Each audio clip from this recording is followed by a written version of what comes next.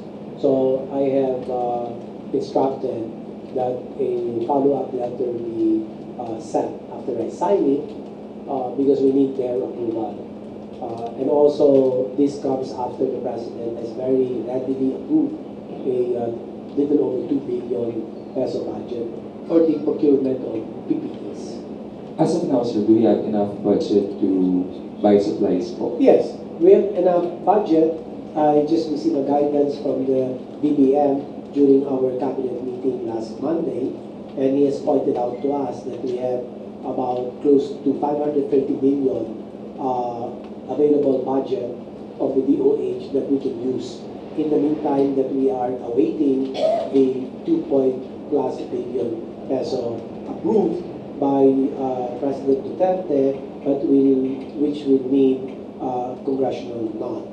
Okay, so we're awaiting that. Next, last 4 questions, Ma'am Sheila, Member of the Back, Mara, and Devan. Sir, update po doon sa mga natitirang Pinoy sa Barco. 72 pa sila na i-repatriate. So si Asek, Roger. Yes, ma'am. Yung sa Japan, we had a total of 80 positive cases. So sa ngayon po, 40 na lang po yung naka-admit sa mga different facilities or hospitals sa Tokyo, tapos naka-recover ng 40. Among those 40 who have recovered, ang nakabalik na po dito sa ating bansa ay 21 na, and 19 are still waiting to be processed for repatriation. Sir, yung sa budget, na nakita 530 million, huhugutin siya sa existing budget Yes. ng DOH. Ito yung nakalagay na budget siya, parang generic other supplies nakalagay. Yung iba kasi hindi mo pwede hugutin dahil nakalagay vaccines, tapos drugs and medicines. The third item, nakalagay for other supplies. Doon natin hugutin. So, may idea kayo, magkano na yung nagastos ng government for COVID response? Including repatriation sa mga PUIs, Siguro hindi naman ganoon kalaki, pero that's a good question. I think we should start doing a tally of how much has been spent. But kasi yung, halimbawa, yung repatriation natin sa second group in New Clark City, ang Saysay Maritime Corporation, ang malaking gastos siya kasi yung plano, sila nagbayad, pagkain sila nagbayad, yung mga maliliit na yung mga bagay-bagay, toothbrush, bone, gano'n, sila lahat yan. Tayo ang gastos natin sa ospital, yung mga teams natin, syempre, meron tayong mga nilikha na mga teams na mga mag-aasikaso on a rotating basis. These teams are a composite of doctors, nurses, nursing aides from the 5 different surrounding hospitals of Region 3. So, hindi ko lang alam kung magkano na mag-assist nila. But it's a good information that I will have to get. Last 2 questions, Member of the Back, Mara, and Devan.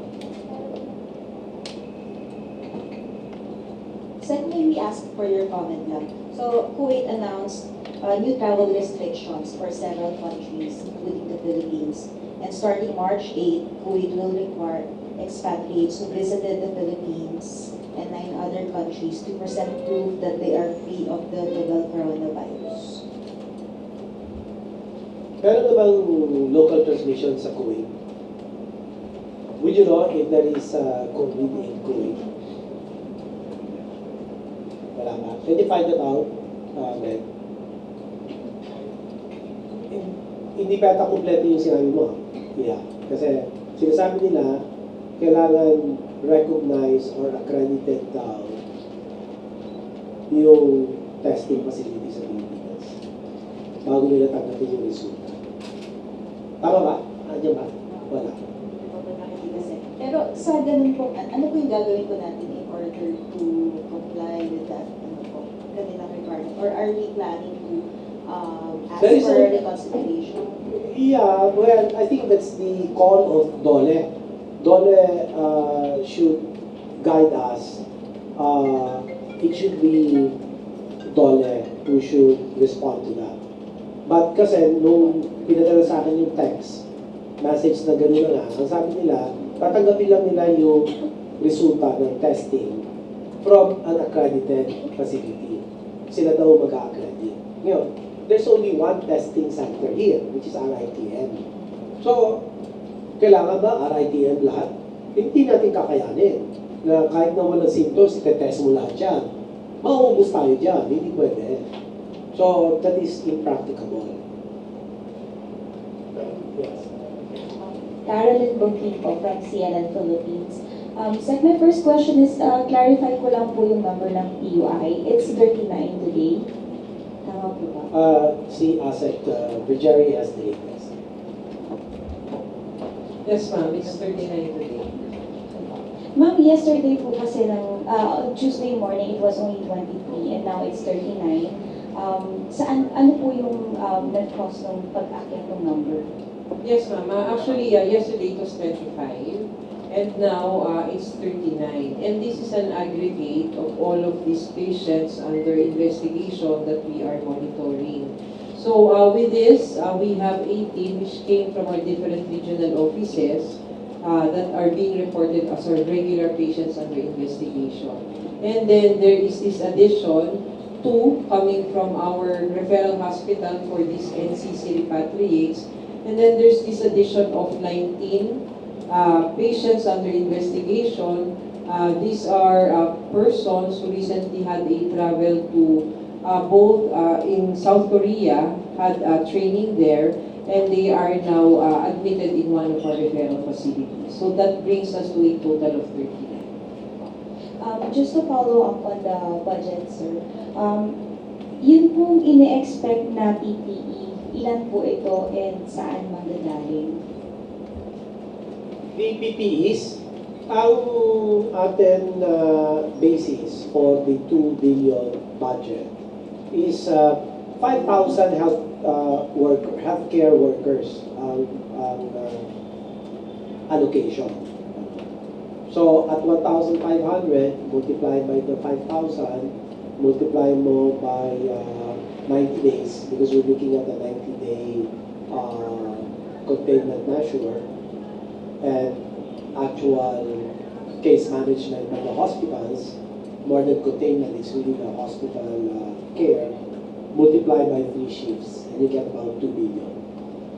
So 1.5 multiplied by 5,000, multiplied by 90 days, multiplied by 3 shifts, equals about 2 billion. Currently po ba, ano ang ratio ng PPE to health workers? Well, you have for health, kasi hindi pwedeng 24 hours, dapat, hindi pwedeng 8 hours, dapat continue siya. 24/7. So time is 3 shifts. So 3 beses siya mapapalit per person. So, binigay ko kanina, yun ang sundin mo. Time is 90 days, 5,000, time is 1,500 pesos, time is 90 days, time is 3 shifts. Sir, last na lang po. Sir, currently po ba gaano karami na lang ba yung PPE stocks natin? I mean, at least for public hospitals. I will have to check on that. I haven't asked them. It's still sufficient, I am told. Last question, Ms. Sir, you mentioned we only have one testing center here in the Philippines for the coronavirus. It's the RITM, sir.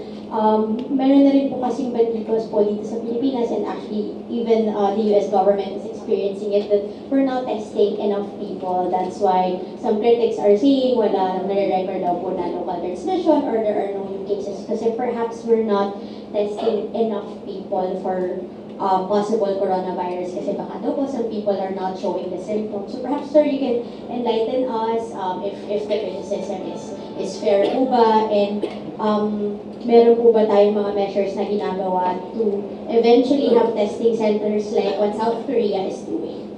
Well, we are now expanding our testing capacity. We have 5 subnational laboratories that are up for accreditation by RITM. These are one in Visayas, one in Mindanao, one in Northern Luzon, and another one in Metro Manila. So we will have 5. The Vicente Soto, the SPMC in Davao, then we have the Baute General Hospital, Northern Luzon, Lab Center in the NCR, on top of the RITM. The WHO team, specialists on accreditation of laboratories, is coming. I think they were already arrived, or they're already here.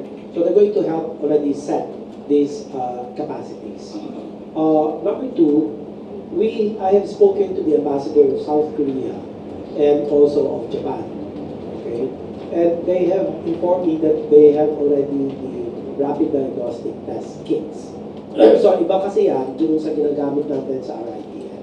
Sa RITM, what we use is the chemical RNA primer that will require the machine known as RT-PCR, reverse transcriptase polymerase chain reaction.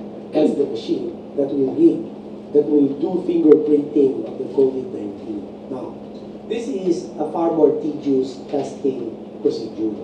It will take 24 to 48 hours before the results do come out. Okay? Now, the reason I've asked South Korea, because South Korea is also an outlier, because it is able to test 15,000 a day. I think some of you have read that South Korea, has tested people, by, such magnitudes. And so I asked them, is your testing kit, not to assail, not to challenge, but of course, I'm also a physician and a man of science. I asked them, what is the basis of your rapid diagnostic test? Has this been cleared by the WHO? Because the last thing I want to have is a rapid diagnostic test where it might produce false negatives. Nakakatakot yun. I'll say negative ka, then I'll let you go out, then you're really positive. But I have a false sense of security. I let you go out. So, I'm not going to just use an RDT that is not being vetted by a third party, a credible third party, who will say, yes, this particular rapid diagnostic test has passed stringent standards of quality, safety, of specificity, and sensitivity. So sabi ko sa kanila, you prove to me. If you have that, and if the WHO, I will even talk to the WHO, they can already vet that rapid diagnostic test, we will ask you to give us some of those RDTs. But absent a third-party vetting of that RDT, I'm sorry, mahirapan naman tayo. So Japan, I also asked them, because they're saying they've developed a rapid diagnostic test. Eh tayo nga, meron din tayo scientists na meron na lumikha ng RDTs Pero sabi ko, padalhin niyo sa WHO. Para there's a third party that's going to vet. Because I don't want a false negative result. And also, I also don't want a false positive result. Because if false positive, that means I'm going to take care of the patient kasi positive siya, correct? So gagastusan ko siya ng limited resources na negative naman pala. So hindi ganun kasimple yung mga testing, no? You have to be very, very exacting. Yun lang.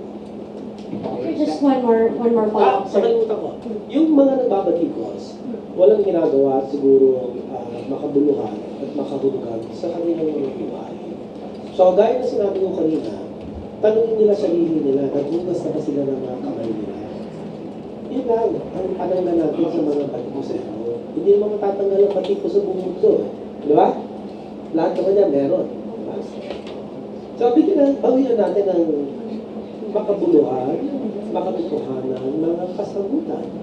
At kayo mga taga-medyang mga aming katuwang sa pagpapalawig ng mga tapos ng mga balita, ay siguro hindi. If baseless, then stop at your end. Don't let it proceed. Sir, kailan by when po ma-accredit yung 4 other testing centers? Meron na po ba tayong target date? And then by when can people start going there po? Merong timeline niya. In fact, sabi sa akin parang 8 weeks, pero sabi ko baka pwedeng 4 weeks lang. Kasi 8 weeks parang tagal ka. So, ako 4 weeks, so susubukan. But of course, that's not the only limitation. The other limitation is the worldwide shortage. So we're competing for the additional logistical support. But I hope that you also understand that between us and other countries that have already reported massive local transmission, syempre unahin yun. In the totem pole of priorities, medyo, but sabi ko, it's no excuse. Araw-arawin ninyo, okay ninyo. Hanggang sa makuha natin yung share natin. Sir, can we have last two single questions? Sure, of course. Ms. Aiko and then Sir. Secretary WHO is asked or encouraging countries to prepare and store po yung tinatawag na ventilators and hyperbaric chambers for the treatment daw po ng COVID-19. Do we have supplies or saan pong hospital meron tayong prepared for this po? All our levels 2 and 3 hospitals have the capability to manage critical cases. So yun lang yun. So may respirators, may ventilators, yung hyperbaric chamber, hindi naman talaga proven yan that it helps. No? So what is important is we have the isolation rooms to observe, to assess PUIs, and early detection is the key. Let me repeat, early detection is the key. If you notice, inubo lang, kahit na walang lagnat sa NCC, nilalagyan na namin kaagad. Because the key is always early detection. You don't want people to slide down into the critical conditions. In China, we were told when I met with, when we had the high-level ministerial teleconferencing initiated by the WHO, last week lang, I think it was Friday last week. The reason nagkaroon ng upsurge sa China, they waited too long. 15 days meron ng symptoms, they weren't bringing them to the hospitals. So, ang dami eh. No? So, laki ng taas ng kanilang, relatively speaking, their case fatality rate. And because hindi ka agad dinadala sa hospital, hindi nagkaroon ng early detection and care, yung opportunity for spread also became high. So we're learning from all the other experiences, no, of China in particular. So how not to do things in some instances. Last question, Sir. Sir, yun doon tungkol sa Diamond Princess, sir. Yung mga, wala nang Pilipino doon, sir. Sa Diamond Princess Cruise. Sa cruise ship. Crew member po. Wala na po, sir. May naiwan, di ba, yung nagpaiwan po sila naging isa na tao because they have to do essential tasks dun sa barko. 10 po sa kanila ngayon minomonitor at isa po ay nadala po sa isang facility doon sa Tokyo dahil hindi related ito sa, yung mga naramdaman niya hindi related sa COVID-19. Pero wala na pong Pilipino sa loob ng barko na yun. Yung pangalawa po, sir. Sir, masasabi ba natin RITM certified ng World Health Organization? Oh, yes. That means, consider, consider, mataas ang level ng recognition and accreditation. So, wala tayong katulad-tula. Okay, alright. Sige, APSEC wants to allow more Yeah, kasi ano ba, I've been absent for the longest time. Sige, ano? Sir, yung 2.25 billion for PCPs, parang early last month po ni-request ito sa Congress. Anong nangyayari? Anong information sa inyo? Bakit natatagalan? And yung infighting mo ba sa Congress, it's affecting palalo yung passage na to. Hindi na COVID-19 yan, fighting na yan. Wala wala akong inside information. Alam na natin sa Diaryo, may nagpalitan ng mga chairmanship. So I don't know how that one is affecting, but we have been writing follow-up letters. Pero syempre, bago yung chairmanship. Pero importante naman dyan, meron naman tayong pondo ngayon.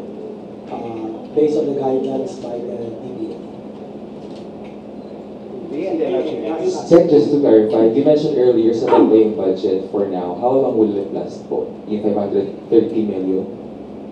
Kasi di ba we're asking for 2 billion pa po. So, parang hindi po sapat pero nanghihingi pa po tayo. Sa nanghihingi tayo dahil nga based on our allocation plan, 5,000 healthcare workers. Pero tandaan naman natin, wala naman tayong local transmission as of now. Sapat pa yung PPEs natin that we have in stock. And marami rin papasok, may papasok from WHO within this week, papasok. About siguro, yung ano kasi tingi-tingi, may 8,000 na aprons and gowns, tapos may 4,500 na N95s. So, kailangan pa yun i-repack para maging isang buong set. Because a set consists of headgear, goggles,